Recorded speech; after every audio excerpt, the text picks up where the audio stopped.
Today I have a story for you guys in which I almost lost access to thousands of dollars worth of Neo. In this video, I'm going to share with you guys how I came to realize I potentially lost access, what was racing through my mind when it happened, what all I tried out, sometimes out of desperation, and some lessons learned so that hopefully this never happens to you guys in the future. All of that coming right up.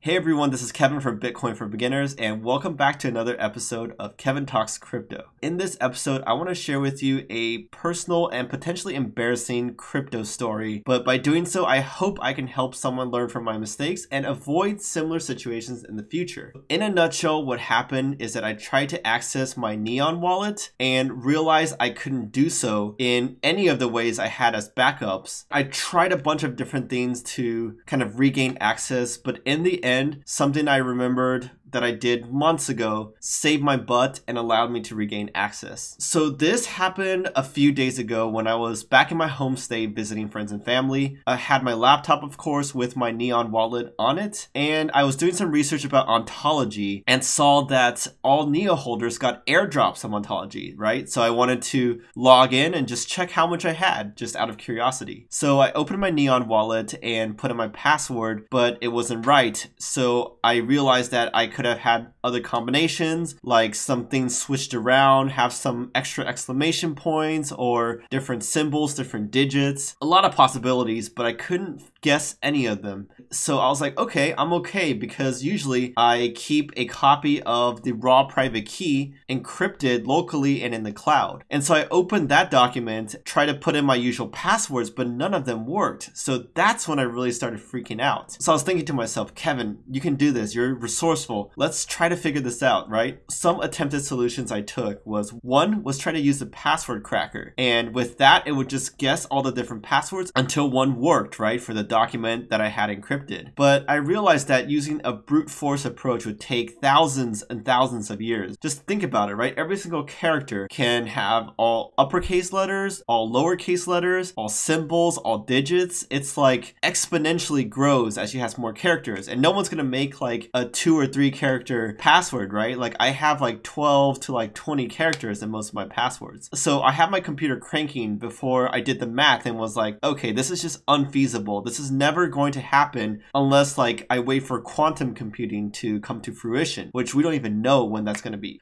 But I had some faith because the password cracker is really good. It has a dictionary or templating approach, which I can give some common words, common combinations that I would use in the past and let it kind of try all the different ones. For example, let's say you just forgot like 2 characters that you aren't sure of, but everything else you know, in which case you can do like a wild card and tell it to guess like every single uppercase letter, every single symbol, or just like ones that you dictate. And so I tried all of those, maybe like a million combinations, which actually doesn't take that long for your laptop to process, but none of those worked either. I got kind of desperate and didn't really think that much. So I was like, okay, I have an old version of the Neon wallet. What if I installed the latest one? And so I downloaded the latest one and it asked me if I wanted to replace the old one. So I clicked yes. And so just a little backdrop for those of you who don't have a Neon wallet, when you go to log in, they give you a drop down to select the wallet you have. You can have multiple different wallets accessible by the same user interface. So I didn't see any of my old wallets available from the newly downloaded Neon wallet. So I was freaking out. I'm like, now I'm just stuck with one way of trying to re-access my account, right? Which is the document with a password. So I thought I was screwed. I was like, why did I make such a mistake? I should have kept an old copy, my old Neon wallet, without overwriting it. I searched on Google for like ways to recover overwritten apps, but none of it really worked. I was pretty much gone for that. But turns out I was safe because after restarting the Neon wallet, the new one, was able to see my old wallet key store files in like a prior directory or cache or whatever it's stored. So I was saved in that regard, but definitely in the future, I would definitely keep a copy of the old one and be really sure about where my old wallet data files are stored as well. But then I tried more and more, try to guess all the different passwords, all the different combinations, and just couldn't get it. So it's like, okay, well, at least I should be able to recoup some of it if I file it as a loss with like the IRS, right? Which is the American Tax Collection Agency. And I did some research, but there is limits and very specific restrictions about what you can claim for like loss of these funds, for example, especially if it's not like theft. So the lesson learned there is that you can recoup some, but it wasn't near the amount of Neo I had. But then I decided to sleep on it, tried not to think about it that much for a few days, and then all of a sudden I remembered something that helped me out big time. I remember that I usually write down my passwords and private keys by hand on a piece of paper that I store securely as well. Because I was back in my home state, I couldn't access it immediately, but I couldn't wait to do so once I got back to California. And so just yesterday I got back and I checked, and sure enough I had my private key there. And so I rushed to my laptop, typed it in to import, and sure enough it worked. Phew, that really saved me, guys. So kind of just to wrap things up and give my thoughts, it turns out I did remember the password, but I had some like combination and some case and symbols rearranged wrong in my mind because I created this like almost a year ago, right? And so I think I would have eventually been saved if I tried out like hundreds of different combinations of that specific password I remembered, but with varying cases, inclusion and exclusion of different symbols and digits. But that would take like days doing it manually. But instead, if somehow I could write a script to test it out using Python, for example, maybe that would be a lot faster and take just like several hours instead. Now, it also turns out that the password that I originally used was the same one to decrypt the doc and the wallet, which was so stupid of me because you want it to be separate, right? So that if you can't access one, you can still access the other. That was just a brain fart by me. In all honesty, I'm not ashamed to admit that. Some other lessons learned: don't put all your eggs in one basket. Definitely write things down and have multiple ways of storing it with multiple different passwords or ways to access it, right? Make sure to back up your backups. Just be super careful when dealing with stuff in crypto because many of it is irreversible. I thought when I overrode my previous Neon wallet app that I could no longer access the old wallet data files. I was wrong on that, but definitely something that could have been a disaster. So I hope this story was really interesting for you. I really was debating whether or not to share this, but I wanted to do it in case it helps someone out in the future, kind of avoid the same grief that I did for a few days back when I was in my home state. And so that's it, everybody. This is Kevin. I hope you have an amazing rest of your day. Happy trading in the crypto world, and I'll see you next time.